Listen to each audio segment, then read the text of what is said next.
Mazhab lain gitu harga tapi nyo penting kunci harga yang 5 perkaranya. Karena dalam hadis 5 perkara kena benda yang kejadian barang darahnya dan yang kedua yang nak padu harga harga nyo dasar le nampak berena mana 5 macam mana tubo put berdamang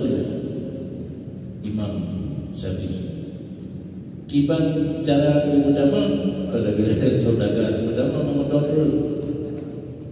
yang 5 macam yang mudah di Nabi kan mengesuk 5 macam yang kesuhinan makanan pokok istimbat makna yuhami musir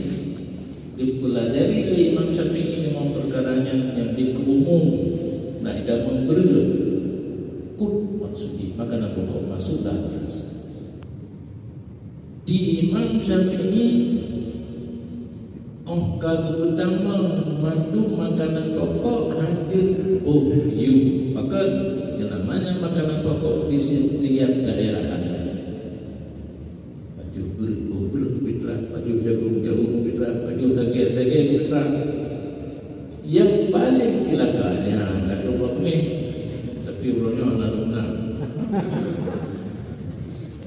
di tepi fitwa jepoh kejagaan peng yu nah merata berlah agama apa orang yang pedang berlah jepoh yu orang yang pegang jepoh yu menaruh berlah nah boleh solusi nak diterupai kan ini nak begitu nyo kamu timun tapi kalau jadi cuma mudah dan karena guru tim usaha di antara 5 perkara pak mazhab lain ikut di antara 5 perkara namanya kena gandum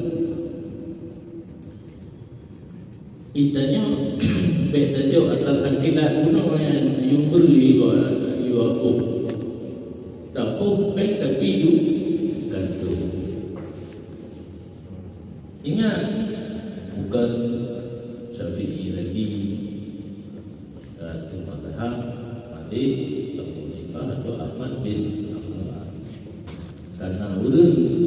penelitian hampir sama. Kita juga penting murah hampir sama dua sam berit dengan dua sam kurma pulau.